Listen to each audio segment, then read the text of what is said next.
Hello, everyone.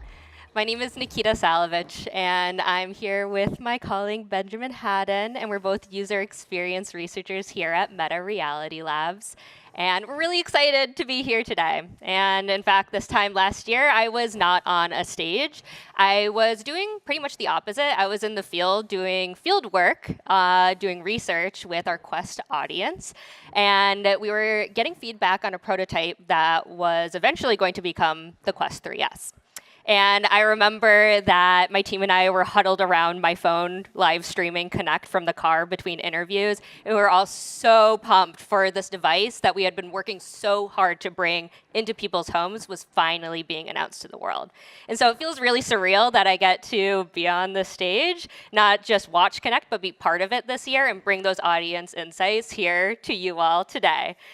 As part of research and audience insights at Meta, we use a combination of behavioral insights, survey data, and also qualitative research to understand our audience better, understand their needs, and make recommendations to the people who develop our products to make them even better for the people that use them. Our work aims to help build engaging experiences and inform you all, creators, developers, and other partners to make impactful VR experiences. So first, Benjamin will share how the typical VR session shapes the way we need to think about content design. And then I'll jump into insights in the evolving demographics, preferences, and behaviors of Quest gamers so you could better understand who you're building for. And then we'll wrap up with a forward look at where audience may be headed, emerging trends, new user groups, and how your work can empower the next generation of our VR audience. Cool, thanks. Hey, everybody. I'm Benjamin. As Nikita said, I am a user experience researcher. I have been working at Meta for about 6.5 years in VR the entire time. So I've seen this product grow from the original Quest 1. I skipped the Rift generations, but since we got to the standalone headset, the Quest 1, all the way through to the Quest 3 and the Quest 3S that we have now. And I'll be talking today a little bit about some of the emerging insights that we've been generating about how to design for native VR experiences, experiences that are really built around the way that people engage with their headsets in the course of their day-to-day lives, so we can think about the way that we build content to fit within that. To get started, though, I think it's worth noting that VR content has never been deeper, more sophisticated, or more varied than it is today. I remember 5 years ago, 6 years ago when I first joined, one of the common complaints we'd hear from users is that content felt not very sophisticated, not very deep, didn't last very long. We are solving that problem in a big way today. We have a range of genres from RPGs to sandbox games to physics-based games, and we keep expanding the representation of genres that we have on platform. We have multiple titles that have been receiving rave reviews, even compared to the kinds of games and content that we see on other platforms. We have titles like Animal Company, I Am Cat, Ghost Town that have gone viral or seen otherwise surprising breakout success on our ecosystem. And this is just to name a few titles that we have that we are really proud of. And this is largely possible, the breakout success of these games is largely possible because we have been learning, ourselves and all of you, have been learning how to create native VR content that really takes advantage of the unique strengths of VR. When we think about VR and its strengths, we often think about 3D immersion, freedom of movement, embodied mechanics, these things that really cannot be enjoyed or experienced in other gaming platforms. You can't really do that with a console or with a PC. These are only really possible in VR. And while we have expertise from the gaming industry about how to design games from the last 40+ years, we know that a lot of these things don't necessarily port directly over. And it takes strategic and creative thinking to really think about how to build a game that can only be experienced in VR and isn't just something that happens to be a 3D immersive game, but could otherwise be just as enjoyable on a console or a PC. And while we've been thinking about the mechanics, the visuals, and the genres that seem to lean into this, we've also more recently internally been thinking about how we need to take advantage of the strengths of VR while also fitting within the constraints of the form factor. right? So we've had success with things like immersive controls, less joysticks, less buttons, less mouse control, and more about active movement. Beat Saber is the really obvious early success here. That was one of the first games that we put out. It took off largely because of the way that you interact with it in a way that you just cannot on other platforms. A few years later, Gorilla Tag came along and showed us an entirely different way that you can lean into immersive controls. And then even more recently, we had I Am Cat come out, which you are, I don't know how many people have played this, you run around as if you were a cat, jumping, climbing, scratching, knocking pots off of a wall. You just couldn't enjoy that same sort of thing on a console or a PC. That is truly VR native mechanics. And more recently, what we've been thinking about then is how people engage with their headset and what that means for the way that we design content. If you ask users, they'll typically tell you that they wish they could spend hours and hours in their headset. They wish they could spend hours and hours in their headset. But their lives aren't lived in isolation, and neither are their VR sessions. Inputs, visuals, mechanics, these are all very different for VR. And so we also need to think about how VR sessions are different from the sessions that people engage in on consoles or PCs, largely due to the form factor of the headset itself, which influences how often people have time to get into VR. It is a very different thing to get into your headset than it is to just boot up a console, and how long you can stay in your headset to experience the content. And so to be able to regularly enjoy or use a game or a piece of content, that experience needs to be designed in a way that's going to fit within the natural pattern of a session, or else people aren't going to be able to fully engage with it. And so this has led us to start talking about this concept called the Goldilocks zone, which is really about meeting people where they are to make VR more accessible in their day-to-day life. So you can think of this as not too short to deliver value, not too long so as to make it infeasible on a day-to-day basis, but just right for how people typically live their lives. Why 20 to 40 minutes here? Well, on the low end, what we see is that there's this sort of minimal viable session length that users can have that is right around that 20-minute mark. I mentioned a little bit ago, putting on a headset is very different from opening up a laptop or booting up a console, which is usually just as easy as sitting down somewhere, picking the thing up or opening it and getting right into it. With a VR headset, you need to clear up play space. You're often worried about, or you could be worried about your makeup or your hair, which I can relate to.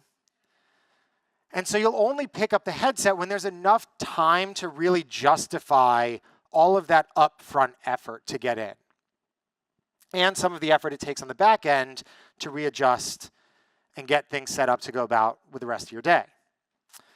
And so that's about the 20-minute mark based on what we hear from users about their expectations for what a session should look like, and also the patterns of session value that we see when we survey users. Right? So when sessions are under 20 minutes, when people have sessions that are under 20 minutes, what they usually tell us is that that session was cut short. They didn't intend to have a 20-minute session.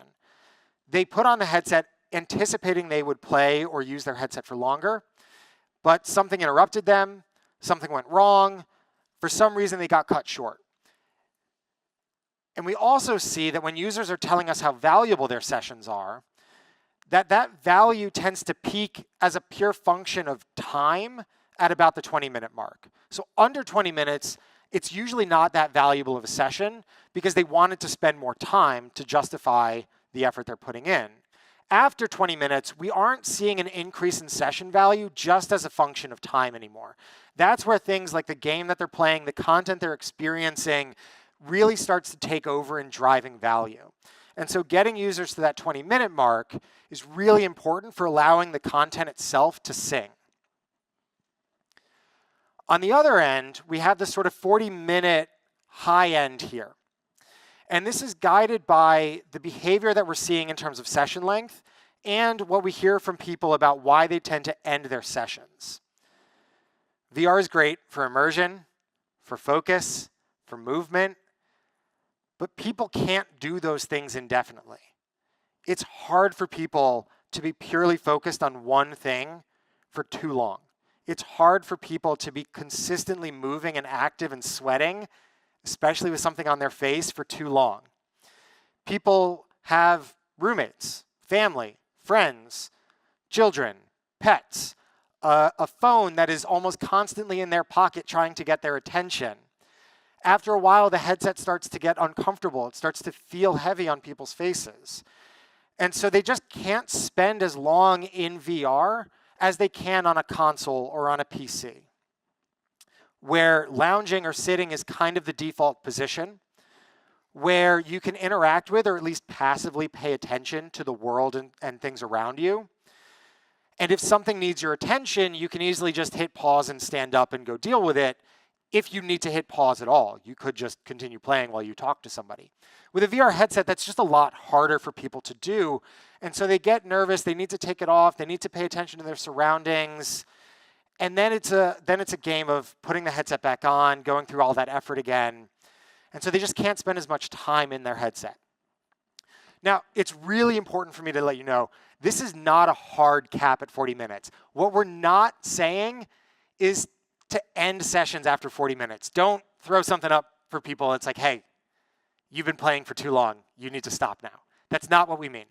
There is absolutely a minority of users whose average session length is over 40 minutes, where we see some people play for 60 minutes, 90 minutes, 2 hours, and those people absolutely need to be served by content as well.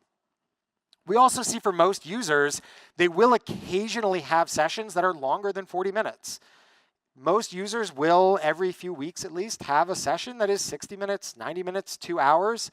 But what we're talking about here is the day-to-day usage. Their average session is typically below 40 minutes. And so if we want to think about providing experiences and games and content that users can actually pick up multiple times a week rather than just every few weeks, we need to make sure the content can be used within that 40-minute session and truly engaged in within that 40-minute session. And so this means that we need to think about how we deliver experiences for different contexts than we would on other platforms. People absolutely love the immersiveness, the both physical and visual immersiveness of VR.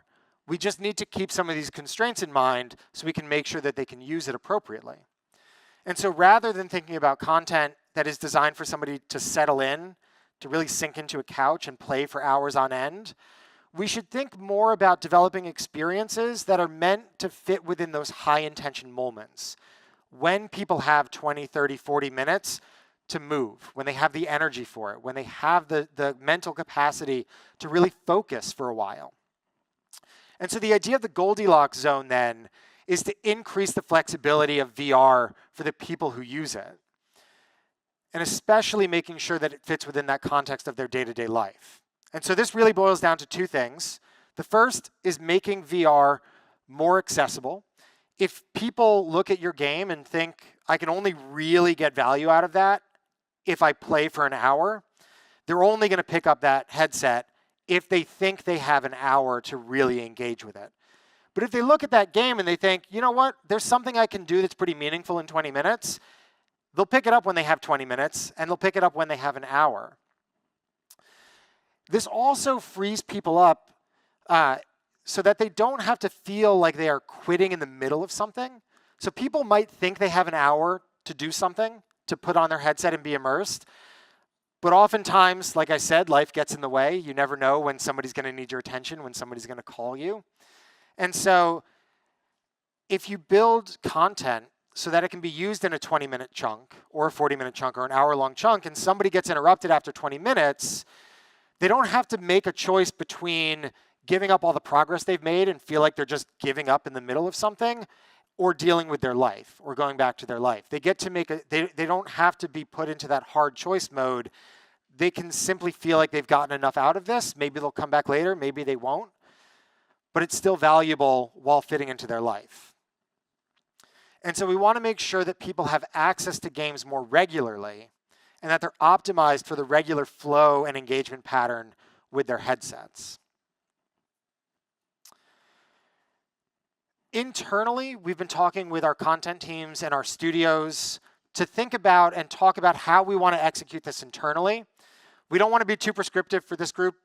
There are a million ways that we can accomplish this kind of goal and build content to fit within these constraints. But internally, I thought it might be helpful to share some of the guidelines that we're talking about and we're implementing for some of the things that we're building. The first here is to deliver on core experiences within the first 20 minutes of a game. We don't want to put users through really long onboarding or NUX tutorials that take 30 minutes, 40 minutes to get through. And by the time they're through, if they get through it at all, they're done with their session and haven't really gotten a sense of what the game is. What we're trying to do now more is put people into the game as soon as possible within the first few minutes and leverage just-in-time tutorials when something is important for them to know in the flow of the game. We're trying to also build in at the very beginning really short objectives, 5-minute, 10-minute kind of at the most objectives, so that people are able to cycle through a few things, get a feel for the rhythm of the game, get a feel for the rhythm of progression within the first 20 minutes and see a few of these things. After that onboarding experience, we're still thinking about how we chain together shorter objectives in that 10 to 20 minute window. This is not to say that we want people to stop playing after 10 minutes or 20 minutes, but the idea is to give them flexibility and allow them to chain multiple things together. Take on a little quest, take on another quest, take on another, in a way that has a through line so that people see not just a series of unconnected objectives and quests, but rather things that are building on top of each other. And this is going to allow people to progress in every session while also providing natural stopping points if they feel like the headset has gotten too heavy or uncomfortable, if they need to go, or if they just didn't have enough time to keep going in the first place. While also thinking about how we build in long-term goals and rewards that are meant to be accomplished over the course of multiple sessions. This could either be done through the actual shorter objectives themselves, or it could be something that's parallel pathed so that they see some mountain that they're climbing while they're doing a bunch of other things along the way that help them feel more immediate progress during a given session. And then finally, we're making sure that it's easy for people to return to the game. For example, we're incorporating autosaves so that people can leave and come back without losing progress. We are thinking about ways to make sure that people know how long it has been since their last save point, so they know if they were to leave now, would they lose too much progress? Or did it just save a minute ago and they haven't really done anything important, so they can just kind of jump out without consequence? And we also want to benchmark for people how long until the next objective or save point. So again, they can make those choices, right? And see if there's another minute left in their objective, or it might just be a few more minutes until they're finished with whatever they were doing, they might as well keep going. There's no rush. They can call that person back, or if the headset's getting uncomfortable, they can deal with that for a couple minutes. But if it's going to be another 10 minutes, 15 minutes, well, then they have a different choice to make, and it might at that point be worth it for them to say, I'm just going to quit here, and I'll come back and play this again later. So again, we don't want to be too prescriptive with this, but we do just want to leave this room and this group with the message of flexibility for our users. VR is just a fundamentally different thing than a PC or a console. And as much as people wish they could play forever, they just can't. Our lives don't allow for it. And so the more that we incorporate this thinking into the way that we're designing the experiences, the more flexibility users are going to have to be able to pick up this content regularly and stay engaged with it in the long term. Thank you. Hi, everyone. Me again. We know our developers and creators alike want insights into the Quest audience, many of whom we know are gamers. What types of gamers gravitate to VR? What types of games do they like to play? Knowing your target audience is critical for creating appealing and retentive games and effective marketing and monetization campaigns. And when you look at the data, there is no question about it. Gaming is the dominant use case for Quest today. Most time spent in Quest is spent gaming, whether it is in a gaming app, it's in Worlds, whether it's 2D gaming, or even using Steam Link and PC VR. People who use Quest are more likely to be gamers than the overall US population. From a recent survey that we ran, a staggering 99% of US Quest owners game on one or more digital devices. So that means that they're owning devices and gaming on something other than Quest 2. And this is compared to about 76% of US adults. While new use cases are emerging on Quest, like fitness or media or even productivity, gaming is what brings most of our audience in and is what keeps them engaged. This means that if you want to understand the Quest audience, you need to start by understanding the gamers. And understanding your audience starts with not just knowing that people are gamers, but what types of gamers that they are and what they like to play. This is where audience segmentation comes in. It's a secret weapon of sorts in designing meaningful content and experiences. Segmentation can uncover the variety of player types that are out there, what they love, why they come back, or even why they tell others. We can use tools like cluster analysis to help us look beyond basic demographics like age and gender, or one-dimensional cutoffs like low, medium, or high engagement. Instead, we can put all sorts of interesting data into a process like survey data or behavioral metrics that can help us identify meaningful patterns and produce more distinct gamer segments. At the core of understanding our audience is understanding why they do what they do. So it's not really any surprise that motivation helps distinguish our gamers from one another. We can leverage influential theories of human cognition, like self-determination theory, to understand why people game. There are three foundational motivators as part of self-determination theory. There's competence, relatedness, and autonomy. Competence is the need to challenge yourself, to grow and to improve over time.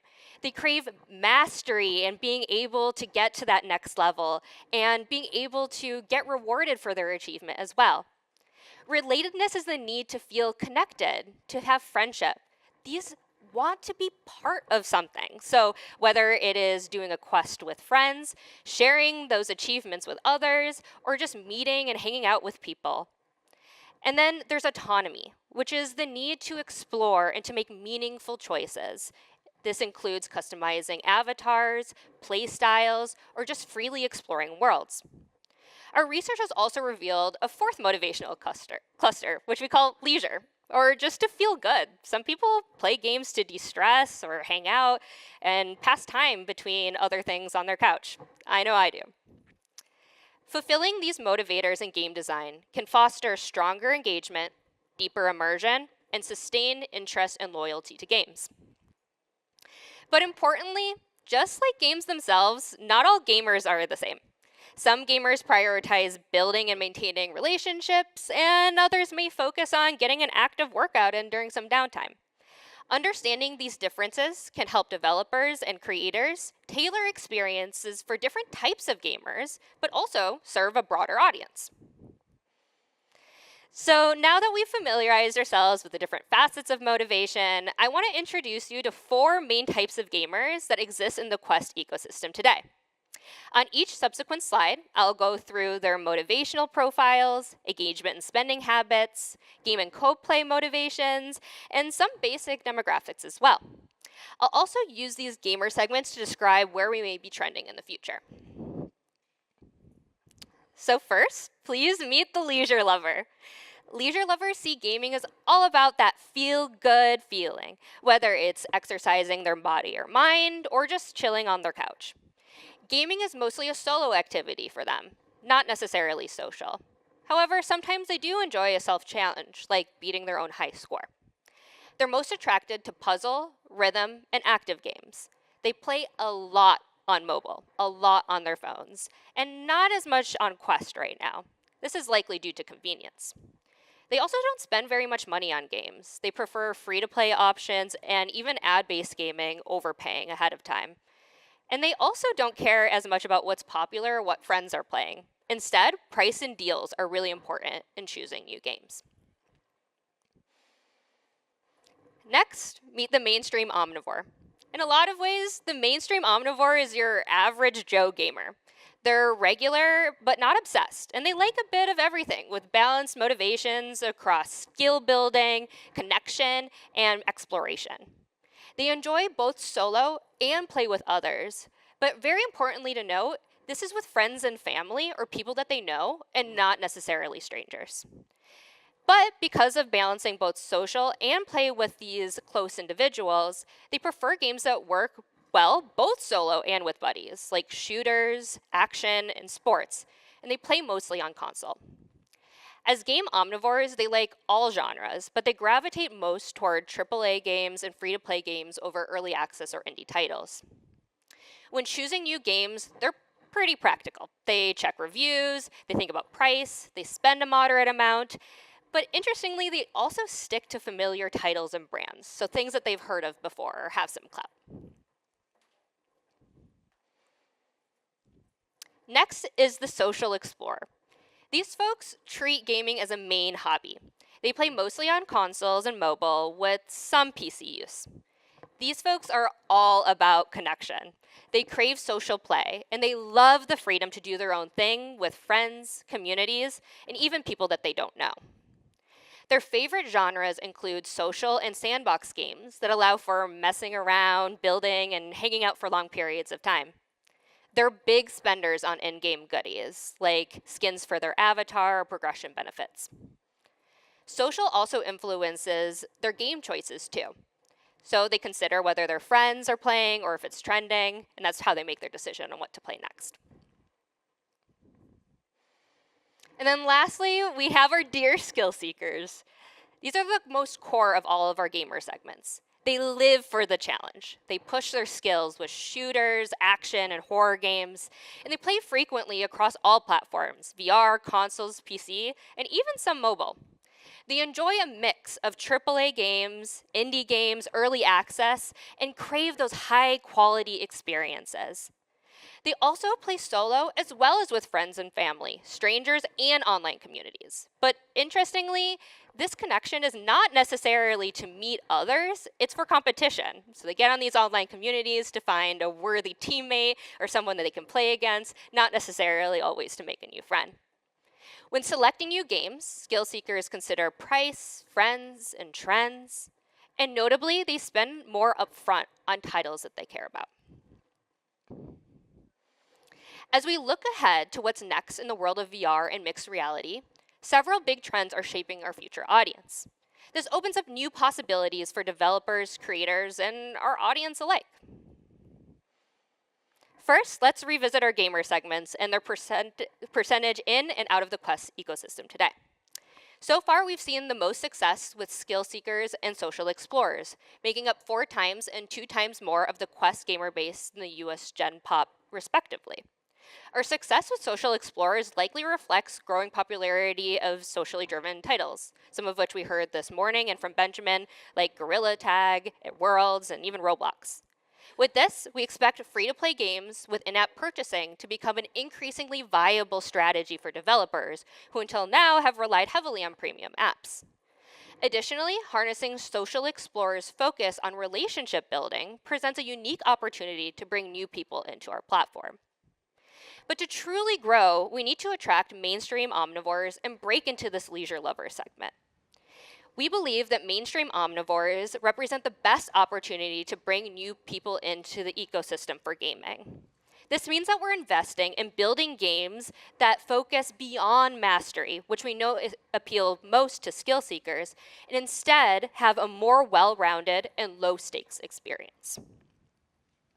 There's also an opportunity for our leisure lovers, who are our largest group in the US, but smallest on Quest. But this makes sense, as mobile is easier to jump in and out of versus Quest. You don't have to learn complex controls, and it's often literally at the palm of your hand. You don't need to mess up Benjamin's beautiful hair either. This makes us carefully consider, though, how we make progress with this segment because of the ease and accessibility of mobile gaming, which we know is very important to them. However, as we expand into new use cases, which I'll talk about in a moment, we believe that there is an opportunity to have folks who their primary use case might be media or getting stuff done, but still love to have those casual puzzle-like games. It might be the sort of big screen, little screen effect where they're watching a movie in VR, but also can play a casual game on the side. While today we focus deeply on the needs of our beloved gamers, we expect to continue expanding into these non-gaming use cases. Media and entertainment monthly users are growing, with OS advances like multitasking and immersive audio making this easier and better than ever. We're also increasingly seeing non-gaming and 2D panel apps like the web browser in our top apps by time spent. We also see growing potential for innovative experiences at the intersection of gaming and entertainment, like immersive social worlds, concerts, and events. VR platforms are steadily evolving into becoming general purpose compute devices. This opens up new frontiers for immersive communication and presence, blended social experiences and creative collaboration, as well as everyday productivity just to get stuff done. This would make Quest not only an incredible gaming device, but also help navigate and tackle all of the parts between the next level.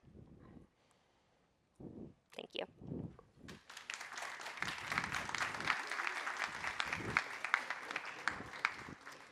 We have microphones up on the side too for any questions. Great presentation. Love all of the data. I'm kind of curious. Do you guys have any data across games? Like, you mentioned, play session is, golden time is, 20 to 40 minutes. Do they only play one game a day? Do they play multiple games a day? Multiple games a week? Like, and also like, and maybe it's broken down between the different demographics, but how many average games does, the core gamer play versus the casual gamer, or I forget the name titles, but like, how many games does a Quest player play? Yeah, that's a good question. I think from a session perspective, we haven't broken that down super deeply, but I think it's absolutely worth exploring. For the most part, what we see is that sessions tend to be a single game. That's not a rule, though. Like, plenty of exceptions where people will start with one app, they might switch to another. They might start with something active and then switch to something more passive later in the session. But especially for those shorter sessions, anything, especially within that 20 to 40-minute range, you're more likely to see a single game or app usage than you would, especially with a longer session where they're probably also taking breaks between those games or experiences. We often see as well that people, when they don their headsets, they have a particular goal in mind. They're not just there to piddle around or explore, so they might get a notification or have a particular intention to finish, for example, the next level. Yeah. I wanted to ask about kind of both sections together. So you were talking about the Goldilocks zone, and you were talking about the cohorts that you've defined. And I was wondering if there was variance between those cohorts and that kind of Goldilocks zone and designing for those experiences and times. Yeah, that's an excellent question. The answer is yes, most certainly. More core gamers or people that tend to have gaming as a main hobby that identify as gamers tend to have generally longer sessions. They just play more often. But that is something that we're hoping to look more into as well. Yeah, we've started breaking that down a little bit. So it is core gamers who will tend to play longer. I believe social explorers also tended to play a little bit longer, which is also worth noting that as we continue to grow the ecosystem and as we move into some of the more mainstream gamer groups, that the Goldilocks zone, I think, will probably kind of firm up around this 20 to 40-minute mark, at least with the current headset designs that we have. Future designs, as we tackle comfort challenges or physical isolation, may change these things. But for right now, at least mainstream explorers, or sorry, not explorers, mainstream omnivores seem to have that more limited window. As well as people who have fitness as like a routine, for example, they may not necessarily play for a very long period of time. They might have a single like 20-minute exercise session, for example, while playing a game like Beat Saber, but they're very reliable in routine in which they keep coming back. Thank you. Yeah, of course. Yeah, hi, thank you. Wonderful talks, both of you, first of all. And this is actually, I guess, more for Nikita. Thank you. And I honestly, I think that was somewhat on the same subject, but I'm actually curious about those different archetypes of players and how their Goldilocks session numbers differ. Like, is the largest group of players playing more? Are they playing less? And I mean, obviously fitness, or like if you're doing something really, if you're a hardcore gamer, maybe your sessions are longer, but also maybe they expire faster because you're tired. And social, I mean, I'm a world's creator, and we'll hang out all night talking and, stay up and come up with ideas and things like that. So we have very long sessions as social, in the social spaces. And so I'm just kind of curious, like, on average, what kind of data there is there on how those different archetypes, like where those Goldilocks zones are and where their average session times are. Totally. So the social explorers and the skill seekers tend to have generally longer time spent in the headset as compared to these mainstream omnivores and then leisure lovers. It also, I think, is a kind of a chicken and the egg problem. It also is very dependent on the types of games that they play, right? So, like, is it, for example, the loops of the games that people who care about mastery tend to play tend to be longer, so they tend to spend longer in the headset. We know that for gamers who play these sorts of games with narrative experiences, they often tell us that they feel lost in the game and they don't notice some of these physical constraints and discomfort that Benjamin had mentioned because they're so immersed, as compared to these more lighter weight experiences, like even just watching a movie where these can be a bit more distracting. That being said, I think we have to do a lot more work into thinking about by understanding what these different groups and how they play off of our platform too, to better understand, is it a function of the games that are currently available on Quest today, or is it a fundamental part and motivation of these different types of people?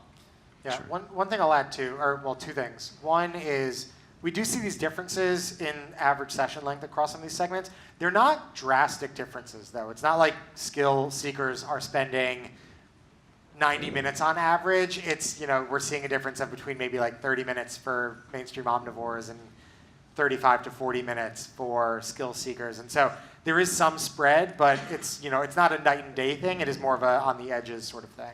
Okay. And then the second thing that I would add here is, and I don't know if this is exactly what you're asking, but I think it might just be generally of interest. The link between engagement and session length is also, it looks similar to the value graph that I was talking about earlier, where under 20 minutes, you see people with much lower we call it L30, but basically like how many times you tend to use it in a month. Once you get to that 20-minute mark, you actually see it peter out. So people who have really long sessions don't engage more than people who tend to have 30-minute, 20-minute sessions. But part of this might be this idea of like fitness apps and games and things that involve movement, where people aren't just here for gaming, they're here to maybe get a workout in. That is a very routine-based sort of behavior where you're going to do that very frequently, but also lends itself to the shorter 20, 30-minute session. Thank you so much. Hi. Hi, sorry. I just had a question it basically relates to the past two questions. I was just wondering, like based on the game's category, like be it just like party game, general game, hangout, story, maybe like an art experience, is there like a difference in the Goldilocks zone that you guys call it, like for each of those experiences, or like a main engagement that you guys would say is that zone? Yeah, we haven't dug super deep into like really micro genres, but we have looked across use cases and a few kind of rough taxonomies of the kinds of games that users would be playing. We don't really see that big of a difference. I think the biggest difference we see is media sessions tend to be a little bit wider of a spread, so you might have more people having some short sessions, but also some people having longer sessions. Within gaming itself, we haven't seen all that much that would suggest there's that much of a difference. That said, I think when we talk about if users are sitting versus standing, if it's a really active or just a more stationary game, if it is well, I would say social game, but we did look into social versus solo games. But there are things that we haven't explored yet that might change that sort of Goldilocks zone, because it affects the constraints of the headset differently when we talk about comfort, the heat of the headset, of wearing the headset, or just the physical activity level that people are experiencing. We have our work cut out for us. I think we owe you guys a new blog post. Hi, I have a question about mixed reality. So any update on this side? Yeah, that's a really, really good question. We didn't necessarily in our segmentation look at inclination toward mixed reality versus virtual reality experiences. Often when we talk to folks, they don't really think about mixed reality in a sense that we would internally or maybe even as developers. So for example, if you are using a browser, you're technically in a mixed reality experience, right, in a way. But people's definitions change over time. So I think that's something that we definitely need to look more into, and I don't have a firm answer at this point in terms of how that does differ, but we do see that mixed reality experiences, and we expect it potentially to continue to grow for these non-gaming immersive use cases, especially presenting a lot of potential for these sorts of casual, puzzly, cozy sorts of games. On this side. Hey, great talk. I really enjoyed everything you had to say. So I work at Trask Games. We make Yeeps. And specifically, I head up the plush and merchandising side of the company. So I'm looking at it from a bit of a different angle. And throughout the discussion, I was thinking of the book Hooked by Nir Eyal. I'm not sure if you're familiar. He talks about habit-forming products, right? So an example of how this relates to what I do is like we build plush toys that are the Yeep, which is the main character that you embody in the game. It sits on a kid's shelf or it's in their school backpack. Not only does it spread the brand, but it also forms a trigger. Like they get home, they see it on their shelf, they think of the game and their friends, and they get back in the game. Another example, just to kind of round it off, would be exercise, right? Like if someone thinks exercise, then us as VR developers would want them to think of Quest or our specific title as like the next thought.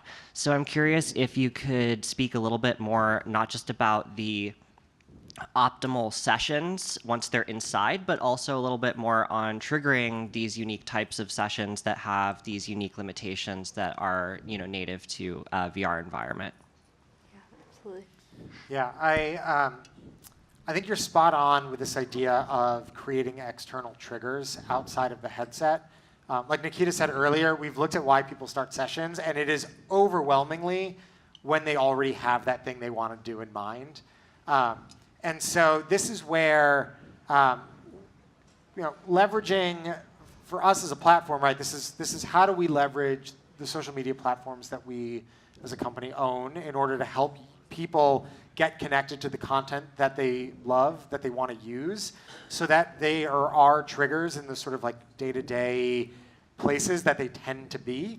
But I think this is also somewhere where everybody here and developers can think about how do you leverage these sorts of surfaces yourself to make sure that people are seeing the game that you are building, to make sure that there's these sort of external triggers. I go straight to social media just because of the company that we work at. But I think like this idea of having plushes or real physical things that just might serve as something that fans would want to buy and have in their life, that just not to serve as a reminder for them, but that happens to serve as the reminder is a great angle. And that is one of the more creative things that I think I've heard, and I've been talking to people internally about this for a while. So I really love that idea, and the more creativity we have there, the better. I just want to like double down and emphasize the sort of off-platform discovery and how important it is for people finding new content.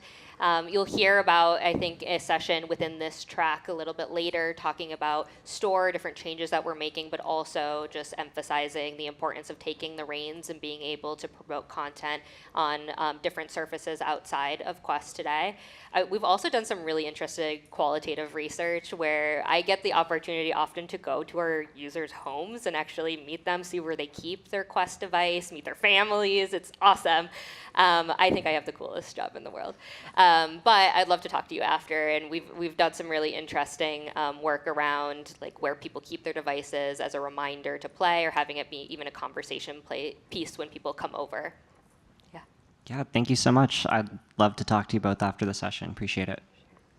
We we have to wrap up, unfortunately. I see that we still have some questions here, so we would love to talk to you after the session. But I believe we have to move on for the next session now. But we're around. We're not Yes. going anywhere, I promise. So thank you guys. Thank you all so much. And for the engagement, for the questions, it's been great.